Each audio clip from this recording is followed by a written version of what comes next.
ഓം ശരവണഭവായ നമ. നാളെ ഫെബ്രുവരി 1, 2026 തൈപ്പൂയം. തൈപ്പൂയം ഭഗവാൻ മുരുകനെ ആരാധിക്കുന്ന ഉത്സവമാണ്.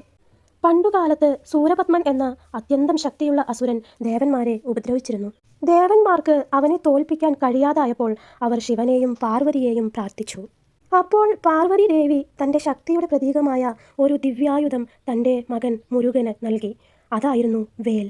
മുരുകന് വേൽ ലഭിച്ചത് തൈമാസം പൂയം നക്ഷത്രത്തിലാണ്. മുരുകൻ ആ വേൽ ഉപയോഗിച്ച് സൂരപത്മനെ വധിക്കുകയും ലോകത്തെ രക്ഷിക്കുകയും ചെയ്തു. ഈ വിജയത്തിൻ്റെയും ദൈവകൃപയുടെയും ഓർമ്മയ്ക്കായാണ് തൈപ്പൂയം ആഘോഷിക്കുന്നത്. മുരുകൻ്റെ വേൽ ദുഷ്ടതയെ നശിപ്പിക്കുന്ന ദൈവീക ശക്തിയാണ്. അതിനാൽ ഭക്തർ ശരീരത്തിൻ്റെയും മനസ്സിൻ്റെയും ശുദ്ധിക്കായി വ്രതം അനുഷ്ഠിക്കുകയും കാവടിയെടുക്കുകയും ചെയ്തു പോരുന്നു. തൈപ്പൂയം മുരുകന് വേൽ ലഭിച്ച ദിവസമാണ്. ദുഷ്ടതയ്ക്കെതിരായ നന്മയുടെ വിജയം. എല്ലാവർക്കും മുരുകൻ സർവ്വ ഐശ്വര്യം നൽകട്ടെ.